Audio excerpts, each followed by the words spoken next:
Good morning, everyone, and welcome to the Ed Leaders Network webinar, Apps for Aptitude, with our presenter, Chris Telfer, this morning. We're very excited to have him and very glad to have all of you joining us.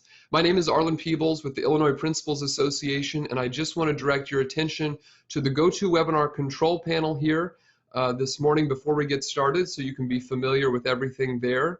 Most of you came in probably listening through voice over IP through your computer speakers, and that's great. That's what we definitely recommend.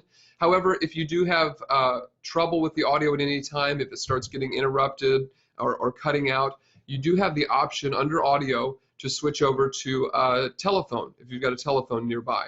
But VoIP is definitely the recommended way to go. I would only switch over to telephone if you have trouble with the speakers. There is also a questions box where we encourage you to type in your questions as you think of them this morning, and we will do a 15-minute Q&A at 10:30 with Chris. So please, as the questions come up, type them in. Just know they'll be addressed towards the end of the presentation.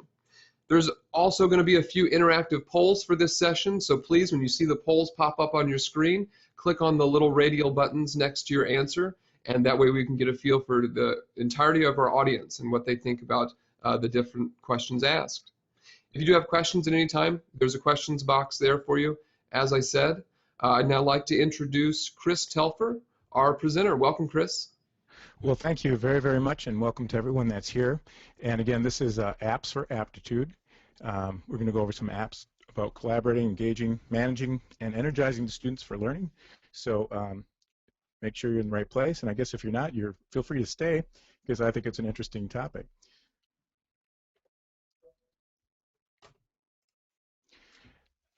My name again, Chris Telfer. A little quick background. I've been in education for 20 years. I've just recently resigned from my public school position to pursue my own business and do specifically things I really love to do, which include presentations on technology and integrating in education, ADHD coaching. I've used FileMaker Pro for as long as I can remember, and so I develop small solutions for Mac or Windows, a lot of times integrating with student information systems, and they can also be used with iPads, iPods, iPhones. And something I'm really excited about recently is Time to Teach Trainer, and that's where you go in to do professional development, help teachers gain more instructional time without changing the schedule. Fits wonderfully with PBIS. And I also do music instruction. My original start in education is band, choir, and general music. So without further ado, we'll start with a poll. So this is an easy one. Get your brains working this morning. Just which grade levels do you work at? I must say, Arlen, that's pretty fascinating how those numbers come piling in like that. So it looks 51% elementary, 41 middle, and 41% high school. Thank you. That's a pretty even balance. Well, thank you for all of you that are here. As I was saying, with my background in education, I've taught at all levels and been an administrator at all those levels as well. Here's another poll. What is your position?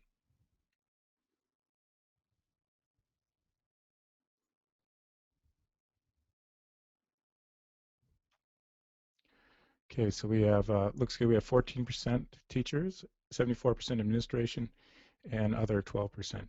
Yeah, we were limited the number of choices we could give, so we have to go with other on that. Well, thank you for those responses as well.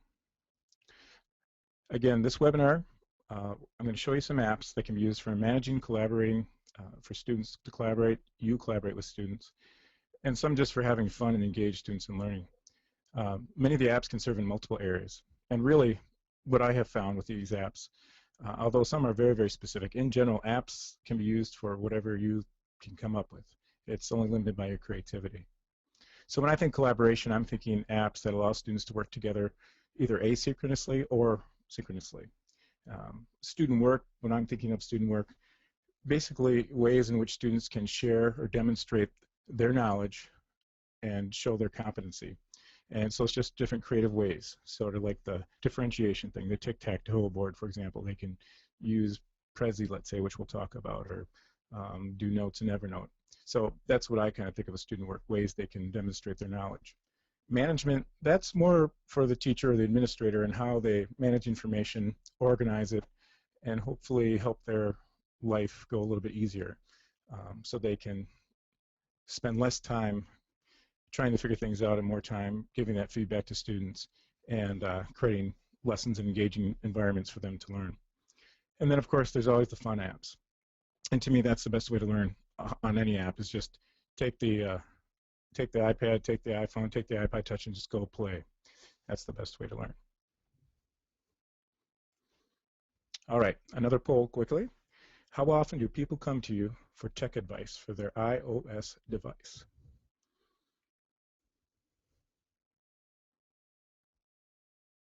And if you use Android or BlackBerry, that's fine too.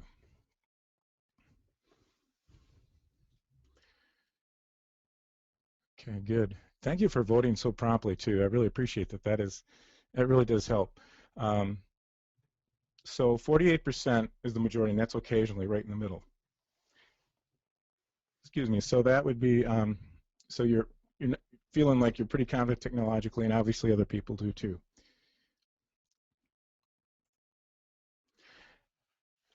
For the next poll, how many apps do you have on your iPhone or your iPad, iPod Touch? I thought this one would definitely be interesting to see.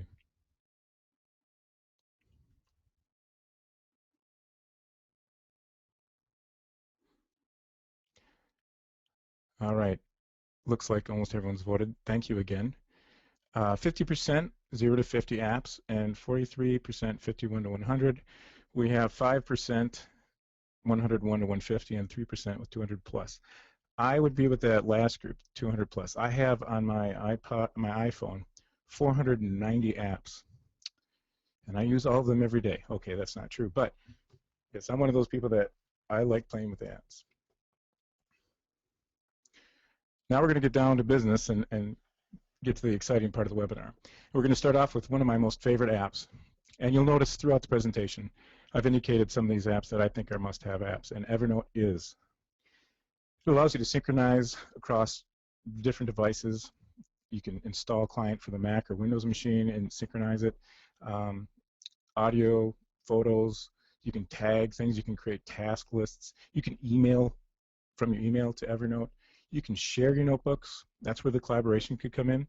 You could set up different notebooks, and you show them how you email it, and then you say, for example, let's say you have a literacy notebook, and your email to Evernote is mynotebooks@evernote.com, and they would email it, and then in the subject line they just have to put @literacy, and it would automatically go to that notebook. So that's just an example of how you can do it. But Evernote is very powerful. In fact, it's so popular that there's many, many other iOS apps that have started to integrate with Evernote. And we'll talk about a few of them as well. So if you have not messed with Evernote, I would almost go to your browser now, get it into your iOS device, because it's fantastic. And again, it's not just iOS devices. Android, BlackBerry, web browser, mobile web browser.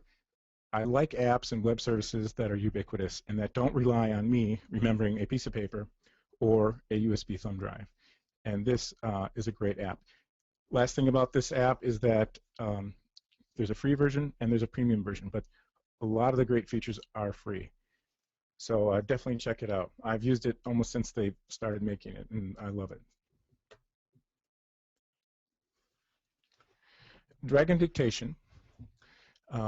Most of you have probably heard Dragon Dictation, and specifically on machines. A lot of times, special education department has a copy of this for students who have struggled with writing, and that's exactly one of the great purposes you could use on an iPad, iPhone, iPod Touch, and then you can just copy and paste it into the application. Because you can access Google Docs, Evernote, and other things right on the device. The great thing about Dragon Dictation for the iPad and iPhone is it's free. So it's not $200 or $190 or whatever it is for your Mac or your Windows machine. It's free.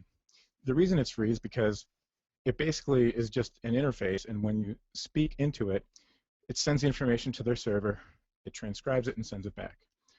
So you do need an internet connection or a data connection to use it. But it's unbelievably accurate. I've been amazed when I've used it with students how, in fact, I think it works quicker than the actual laptop or desktop install.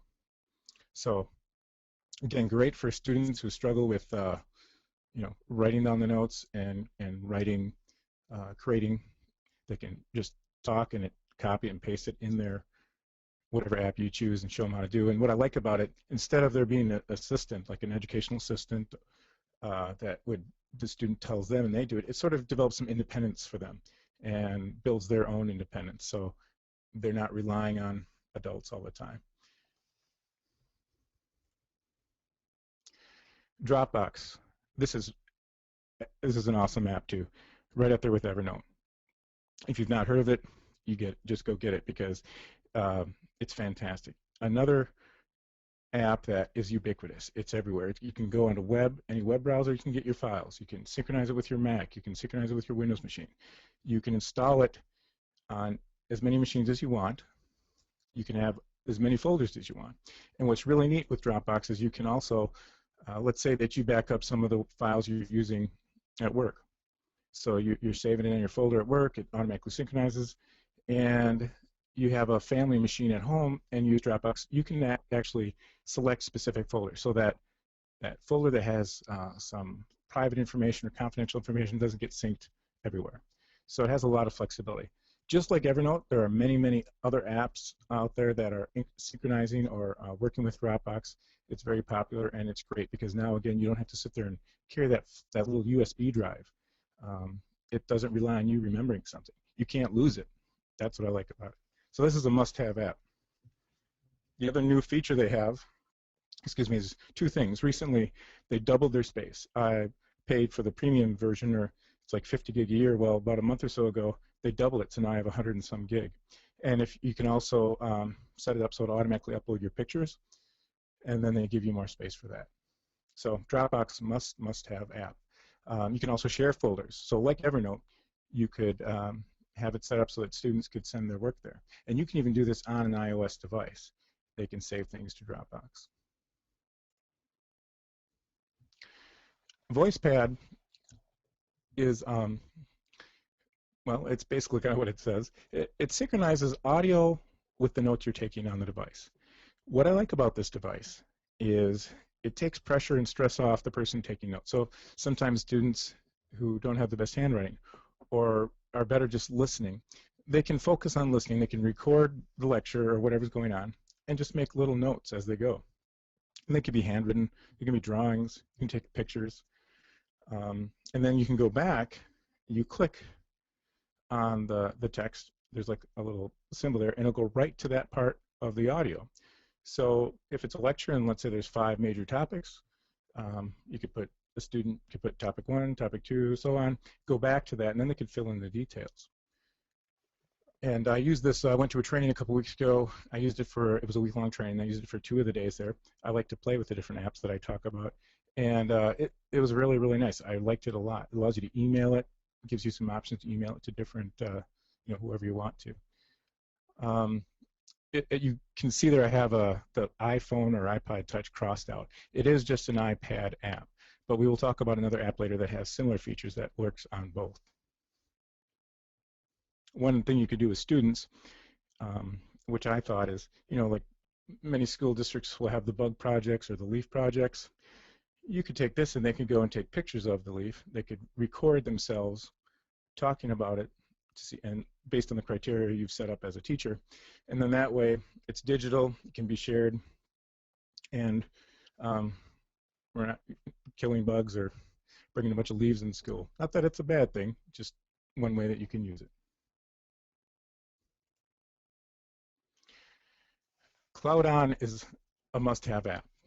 I love CloudOn. It's to me it's relatively recent, probably a few months, 4 or 5 months maybe it's been around, maybe a little bit longer. What is neat about CloudOn is it gives you full-blown Office suite, Microsoft Office, on your iPad. It is just for the iPad. And how it works is you do need an internet connection.